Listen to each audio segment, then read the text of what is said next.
بسم اللہ الرحمن الرحیم۔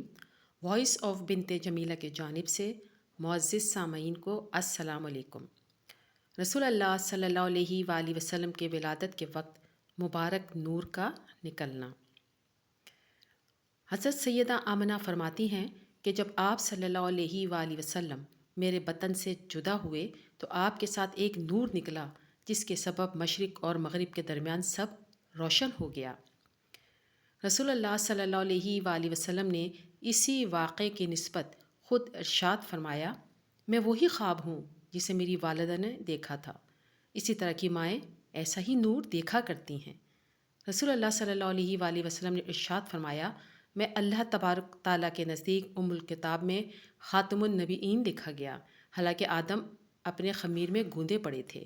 اور میں تمہیں بتاتا ہوں میری شان کیا ہے، میں دعائے ابراہیمی ہوں اور اپنے بھائی عیسیٰ کی وہ بشارت ہوں جو انہوں نے اپنے قوم کو دی، اور اپنی ماں کا وہ حسین خواب اور ان کی حقیقی تعبیر ہوں جو انہوں نے میری ولادت کے وقت دیکھا۔ اس میں سے ایک نور نکل کر چمکا جس سے ان کے لیے شام کے محلات روشن ہو گئے۔ آئیے اپنی ویڈیو کا باقاعدہ آغاز کرتے ہیں۔ وقت ولادت کی خبر۔ حضور اکرم صلی اللہ علیہ وآلہ وسلم کی ولادت کے وقت کی اطلاع کتب سابقہ میں ذکر کی گئی ہیں، جو کہ اہل کتاب کے انبیاء کرام کے ذریعے سے ان کی امتیوں تک اور پھر امتیوں کے توسط سے نسل در نسل چلتی آگے منتقل ہوتی رہی۔ چنانچہ حضرت کعب احبار فرماتے ہیں کہ میں نے تورات میں دیکھا کہ اللہ تعالیٰ نے حضرت موسیٰ کو وہ وقت بھی بتا دیا تھا جس وقت حضور نے شکم مادر سے اس دنیا میں تشریف لانا تھا۔ حضرت موسیٰ نے اپنی قوم سے فرمایا تھا کہ فلاں مشہور ستارہ جب حرکت کرنے لگے اور اپنی جگہ چھوڑ دے تو وہ حضور کی ولادت کا وقت ہوگا۔ علماء بنی اسرائیل اس بات کو نسل در نسل منتقل کرتے رہے۔ اس طرح نبی کریم صلی اللہ علیہ وآلہ وسلم کی ولادت کے زمانے کی خبر دورہ ولادت کے اہل کتاب تک پہنچ گئی تھی، اور وقتاً فوقتاً مختلف حلیوں میں آپ کی ولادت کے بارے میں معلوم کرنے مکہ میں لوگ آتے رہتے تھے۔ آپ صلی اللہ علیہ وآلہ وسلم کی ولادت اور اہل کتاب۔ علماء یہود یعنی احبار نے آنے والی نسلوں کو سینہ بہ سینہ وہ خبریں پہنچائیں جو انہوں نے آپ کی تشریف آوری کے متعلق اپنے انبیاء کرام سے سنی تھیں۔ اسی طرح اہل کتاب کے عابدوں اور راہبوں نے آپ کے ظہور کی بشارتیں اپنے آنے والی نسلوں کو سنائیں۔ اس کی وجہ یہ ہے کہ انبیاء کرام نبی اکرم کو پہچانتے اور بارگاہ الہی میں آپ کا وسیلہ پیش کیا کرتے تھے۔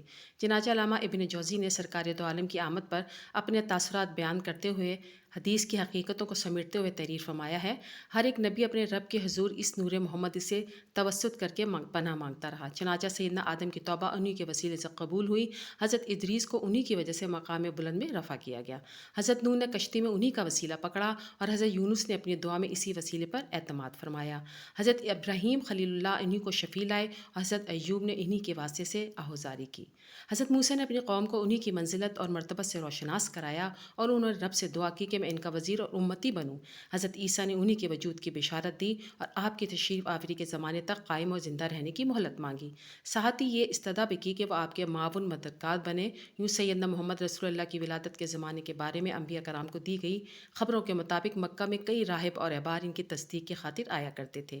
اسی طرح ایک شامی راہب اس وقت سے مکہ میں آ کر بس گیا کہ آپ کی آمد کا وقت قریب آ رہا تھا اور وہ آپ کے انوار سے منور ہونا چاہتا تھا، چنانچہ اسی حوالے سے امام جلال الدین سیوطی تحریر فرماتے ہیں، مرزوران نامی جگہ میں ایک شامی راہب تھا جسے عیسی کہا جاتا تھا، اللہ نے اس کو کثیر علم عطا فرمایا تھا، یہ اپنی عبادت گاہ میں رہتا، وہ مکہ میں داخل ہوتا، لوگوں سے ملتا، کہتا، اے اہل مکہ، عنقریب تم میں ایک نامولود پیدا ہوگا، تمام اہل عرب اس کے دین پر ہوں گے اور وہ عجم پر حکومت کرے گا اور یہ اس کی پیدائش کا زمانہ ہے، بس جس نے اس کو پا لیا، اس کی اتباع کر لی، اس نے اپنا مقصد زندگی پا لیا، جس نے اس کو پایا اس کی مخالفت کی تو اس نے اپنا مقصد زندگی گنوا دیا، اللہ کی قسم میں نے کھانے پینے سکون والی جگہ نہیں چھوڑی اور بنجر افلاس اور خوف والی جگہ نہیں آیا مگر اسی کی طلب میں، جب بھی مکہ میں کوئی بچہ پیدا ہوتا تو اس کے بارے میں سوال کرتا اور پھر سوال کے بعد کہتا ابھی وہ نہیں آیا۔ جب اس دن کی صبح نمودار ہوئی جس میں رسول اکرم پیدا ہوئے تو حضرت عبد المطلب عیسی کے پاس آئے، اس کی عبادت گاہ میں جا کر اسے آواز دی، اس نے کہا کون ہے؟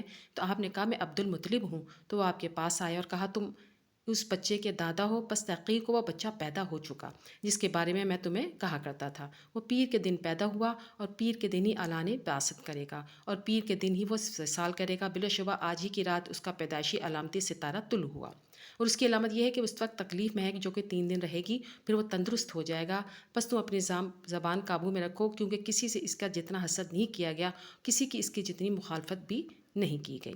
اسی طرح اس حوالے سے ایک یہودی کے بیان کردہ نشانی کو نقل کرتے ہوئے شیخ یوسف بن اسماعیل النبہانی نے تحریر فرماتے ہیں، ایک یہودی نے حضرت عبد المطلب سے کہا، اے سید بطحہ، جس بچے کے متعلق میں آپ سے گفتگو کرتا تھا آج وہ پیدا ہو گیا۔ حضرت عبد المطلب نے فرمایا، آج تو میرے ہاں ایک بچہ پیدا ہوا ہے۔ یہودی نے پوچھا، آپ نے اس کا نام کیا رکھا ہے؟ انہوں نے کہا، میں نے اس کا نام محمد صلی اللہ علیہ وآلہ وسلم رکھا ہے۔ یہودی نے کہا، یہی 3 نشانیاں ان کی نبوت کی علامت ہیں۔ نمبر 1، آج رات اس نبی کا ستارہ طلوع ہوگا۔ نمبر 2، اس کا نام گرامی محمد ہوگا۔ نمبر 3، وہ قوم کے بہترین خاندان میں پیدا ہوگا اور آپ اپنی قوم کے بہترین خاندان میں سے ہیں۔ ان روایات سے بخوبی واضح ہو جاتا ہے کہ نبی کریم صلی اللہ علیہ وآلہ وسلم کی ولادت ہونے سے پہلے ہی ٹوٹتے ستاروں کا ہجوم اور ایک خاص معلوم ستارے کا طلوع اور دیگر اس جیسے واقعات کا نمودار ہونا منتظر لوگوں کے لیے علامات تھیں تاکہ بعد میں وہ کوئی حجت پیش نہ کر سکیں۔ ولادت رسول صلی اللہ علیہ وآلہ وسلم اور بتوں کا گرنا۔ سیدنا محمد صلی اللہ علیہ وآلہ وسلم کی ولادت کے وقت بت بھی گر گئے، جس سے صاف ظاہر ہے کہ یہ نومولود شرک اور کفر کے خاتمے کے لیے مبعوث کیے گئے تھے۔ چنانچہ آپ کی ولادت کی رات رونما ہونے والے واقعات کو بیان کرتے ہوئے امام سیوطی تحریر فرماتے ہیں، تمام بت اوندے گر پڑے، لیکن لات و عزا کا یہ حال تھا کہ دونوں اپنے اپنے مقامات سے بحکم رب اٹھ کر نکل آئے اور کہتے تھے، قریش کا بھلا ہو، ان کے ہاں امین آ گئے ہیں، ان میں صدیق تشریف لے آئے۔ لیکن قریش کو اس کا علم نہیں کہ ان کے ہاں کتنا بڑا واقعہ وقوع پذیر ہو چکا۔ اسی طرح اس حوالے سے ایک اور روایت میں یوں مذکور ہے کہ حضرت عبد المطلب فرماتے ہیں کہ میں اس رات کعبے میں تھا، میں نے بتوں کو دیکھا، سب بت اپنی جگہ سے سر کے بل گر پڑے اور دیوار کعبہ سے یہ آواز آ رہی ہے، مصطفیٰ مختار پیدا ہوئے، ان کے ہاتھ سے کفار ہلاک ہوں گے اور کعبہ بتوں کی عبادت سے پاک ہوگا۔ وہ اللہ کی عبادت کا حکم دیں گے جو حقیقی بادشاہ اور سب کچھ جاننے والا ہے۔ بوقت ولادت حضرت آمنہ نے فرمایا، میرے اس بیٹے کی عجیب شان ہے، میں نے اسے اپنے حمل میں لیا اور اس سے زیادہ ہلکا اور آسانی والا بابرکت حمل کوئی دوسرا نہیں دیکھا۔ بالکل اسی طرح آپ کی ولادت کے وقت بھی یہ سلسلہ رحمت و کرم اپنے عروج پر تھا۔ شیخ احمد بن محمد قسطلانی اس حوالے سے تحریر فرماتے ہیں، یہاں ولادت کا وقت قریب ہوا تو اللہ نے ملائکہ کو حکم دیا کہ آسمانوں اور جنتوں کے تمام دروازے کھول دو، اس دن خورشید عالم کو مزید نور سے مزین کرو۔ اس سال تمام جہاں کی عورتوں کو رسول اللہ کی عظمت اور عفت کی وجہ سے اولاد نرینہ سے نوازا گیا۔ اس سے یہ مراد نہیں کہ تمام عورتیں حاملہ ہو گئیں، بلکہ وہ مراد ہیں جو حاملہ تھیں۔ نہ صرف اتنا بلکہ فرشتے بہم مستے سناتے اترے اور دنیا کے پہاڑوں کا ارتفاع بڑھ گیا، سمندر کی سطح گہری اور دریا کی روانی تیز ہو گئی۔ شیطان ملعون کو 70 طوقوں میں جکڑ کر بحر عمیق میں الٹا کر ڈال دیا گیا۔ اس کی ذریات اور سرکش جنوں کو پایا زنجیر کر کے بند کر دیا گیا۔ کوئی درخت ایسا نہ تھا جس میں پھل نہ آئے ہو، کسی قسم کا خوف نہ تھا، دور دراز علاقوں اور راہوں میں امن اور عافیت تھی۔ جب حضور کی ولادت ہوئی تو سعادت کی بارشیں برسنے لگیں، دنیا کو نور کی چادریں پہنا دی گئیں، ملائکہ بشارتیں دینے لگیں، تمام آسمانوں میں ایک ستون زبرجد کا اور ایک ستون یاقوت کا لگا دیا گیا۔ ولادت رسول کی رات جنت کی زیبائش۔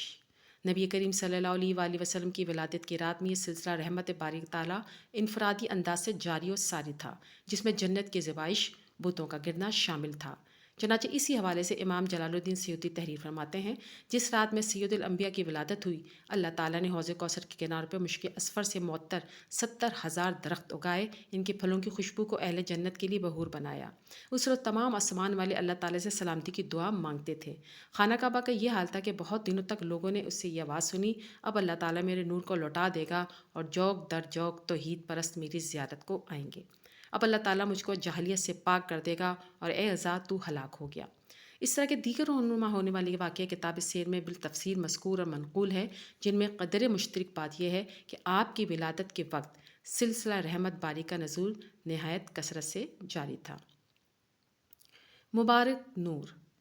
نبی کریم صلی اللہ علیہ وآلہ وسلم کی ولادت کے وقت ایک نور نکلا تھا، جس کے بارے میں صاحب سبل الہدیٰ یوں تحریر فرماتے ہیں، ابن سعد نے محمد بن عمر سلمہ سے اپنی کئی متعدد اسناد کے ذریعے حضرت سیدہ آمنہ سے روایت کیا کہ آپ فرماتی ہیں، جب آپ میرے بطن سے جدا ہوئے تو آپ کے ساتھ ایک نور نکلا جس کے سبب مشرق اور مغرب کے درمیان سب روشن ہو گیا۔